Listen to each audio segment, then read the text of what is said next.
Ladies and dudes, I got some good news to tell ya, and it will wow you the most. I have finally found another Liam Neeson film at long last. Another Liam Neeson film that I have never got a chance to see in the movie theaters this year. And I will say, this is the most funnest movie I have ever watched so far from a great, legendary, underrated actor. That's for sure. Well, anyway, hi ladies and dudes, this is Rebecca Buckley, aka Poop on 1987. This is my review for today. And finally, I'm gonna do another movie review, ladies and dudes. And this movie is my most funnest movie I have ever watched so far from a great, underrated actor. The great and mighty Liam Neeson. And also, this is another underrated film that he ever made. And this is why the great and mighty Liam Neeson is the king of underrated films. He made so many great underrated ones for all these years, for as long as I can remember. And this one is his next one. So for my next movie review is Marlowe. And yeah, this movie is based by a book. A book I have never read, to be quite honest. So, let's go ahead and get this whole thing started. So without further ado, ladies and dudes, here is my next movie review of Marlowe. The next underrated film that came from the great and mighty Liam Neeson. That's for sure. So, let's head on to the main plot of the story. Yeah, it did take place in around California in the near end part of the 1930s before we head on to the 1940s. There is a private detective dude named Philip Marlowe who has to go on a very, very serious mission of his life to find this person that this blonde-haired lady fell in love with. Some guy who likes to be a collector. And he has to put some type of mermaid in some type of fish tank for some no reason. And yeah, this guy had disappeared for no reason, and it's up to Marlowe to find this dude, whoever he is, and find out if he's dead or alive. And also get involved with the blonde-haired lady's mom. About her story and all that stuff. That's all I could say about the main plot of the story. And I guess everybody wants to know is, what the heck do I think about this movie? Well, to tell you the truth is, ladies and dudes, I did enjoy this movie. This is Liam Neeson's most funnest film I have ever seen in my whole entire life. I mean, I had a great time with this movie. And I did watch this movie twice. One from the afternoon and the other from the evening. After all, I just want to study this movie a little bit. Strike that, reverse it. I do want to study this movie just a little bit more before I can do this movie review. And I'm so darn happy that I really did. So yep, I enjoyed this movie from start to finish. I will say it had a pretty good storyline for the most part. The characters are pretty darn likable. I love the good acting in this film. I also love the score for this movie. It has very good cinematography. I really love the look and the feel. That does feel like we're watching a 1930s movie, even if it's underrated. And yes, ladies and dudes, I gotta let you know right now, there is some fun facts you should know about this movie. Something that us, the fans, need to be surprised of. That's for sure. So, anyway, let's head on to my strongest points and the weakest points of Marlowe. I will say for the strongest points for this movie, it's the 1930s feel to it. It feels like I'm watching a 1930s movie. I mean, they did a really good job of giving this movie a 1930s feel to it. I was blown away with this film from start to finish. And I just love everything that took place in the 1930s.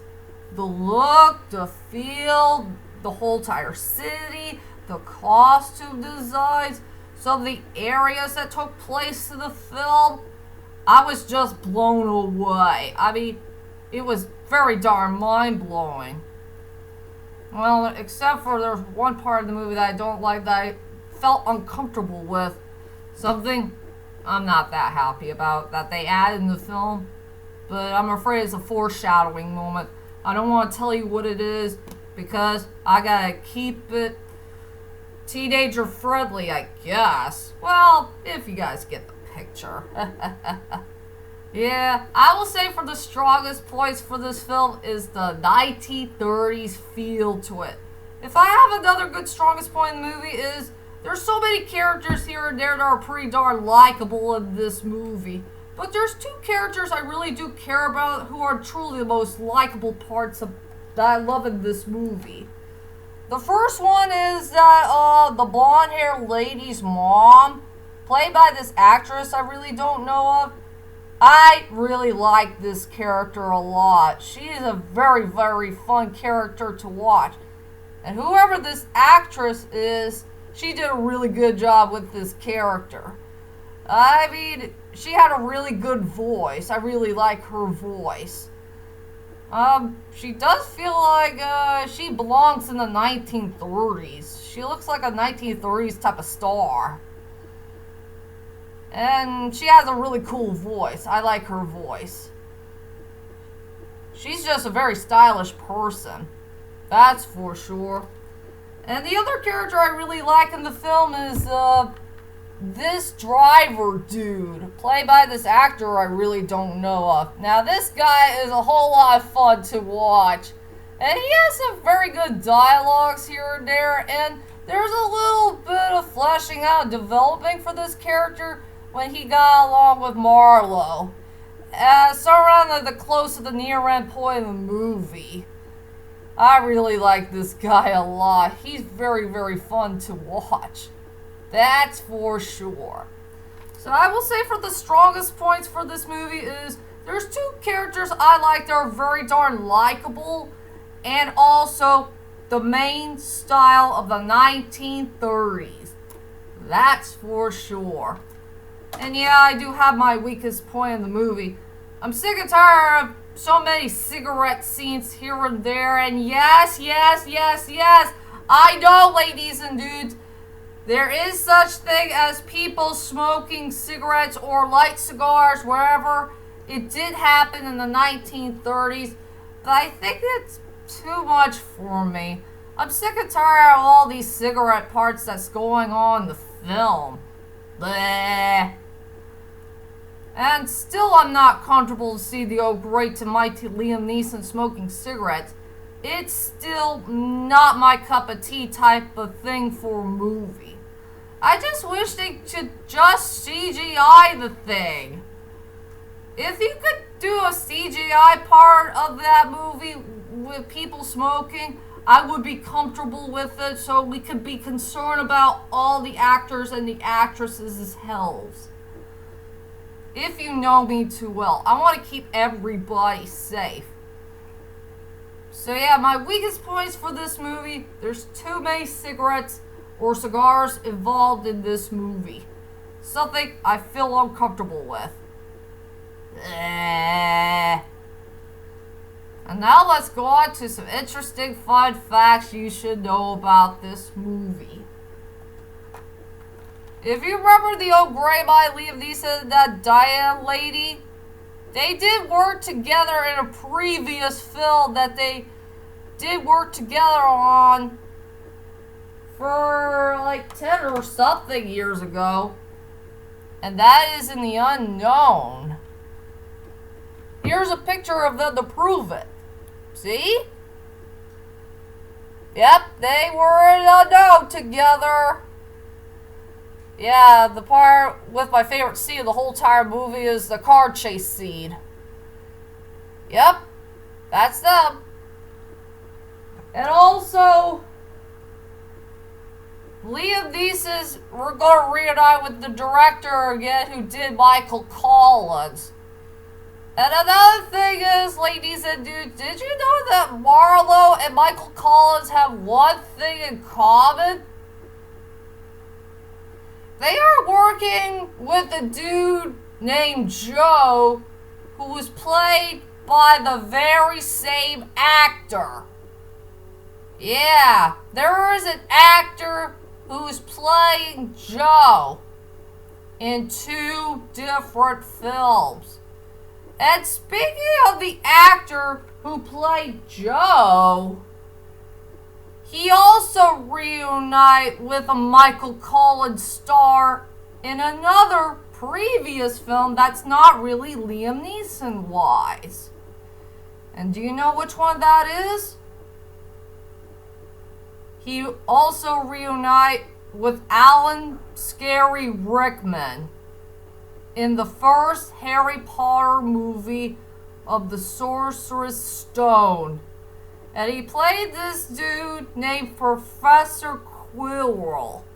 You know, the guy who was so darn nervous to meet Harry Potter in person he refused to shake his hand? Yeah, that guy. Tell you the truth is, I did not know that was him in the film, to be honest. When I watched Harry Potter and the Sorcerer's Stone from years ago, and there was some scenes here and there that featured him and Alan Scary Rickman. Did anybody know those fun facts to be found that was in the Marlowe movie? And yes, there was a reference I found that was in Michael Collins that was in Marlowe. Something about the girl who was holding a book and Marlowe said something about words. Yeah, if you know that reference that came from the Michael Collins, you know what I'm talking about. So those were the fun facts I found with this film. And yeah, I think I already told you about the characters. I already told you about this lady and this really cool dude I like. But I think I never talked to you about Marlowe, played by the old great and mighty Liam Neeson. Oh yeah, another great fun fact to be found is the old great and mighty Liam Neeson did play a private detective before this movie. He played Matthew Scudder in A Walk Among the Tombstones. And speaking of Walk Among the Tombstones, it's almost there to its 10th anniversary of the day when that movie came out on the September time. You know what I mean. I will say for Marlowe, he's a really fun character and he's very enjoyable to watch. He had a very good storyline, he has a great personality, great attitude. He's a nice, suitable man. He's a good private detective. He wants to solve the mystery as soon as he can. He's a serious guy. He knows how to take his job very seriously. And the best part I love about this guy is the shoes. His red suede shoes. The shoes is the one that turned me on for this character. Yeah, that's for sure. Just like I fell in love with Dr. Octopus, he has brown suede shoes. The shoes is the one that turned me on because of that character. That's for sure. Yep, I enjoy this character. 2. And I will say this movie does fit in my Liam Neeson collection. That's for sure. I better hurry up and do my final thoughts of the film. Overall, Marlowe is such a good movie to watch. It had a very fun storyline for the most part. The characters are likable. It has a good 1930s style feel to it. It had a really good score. And it has nice costume designs. And yeah, the plot twist is pretty darn weird to look at. But it's a very enjoyable movie to watch. And I give this film an 8.5 out of 10. Please give this movie a chance. It's a very underrated one indeed. So that's my whole entire movie review of Marlowe. And also for today is the 12th anniversary of the day when I did my very first movie review that started it all. My dear beloved Taken. I gotta go find a way to rewatch this film again, since this is my favorite Liam Neeson film of all time, period. And that is it for now. I'll see you all later, and sayonara.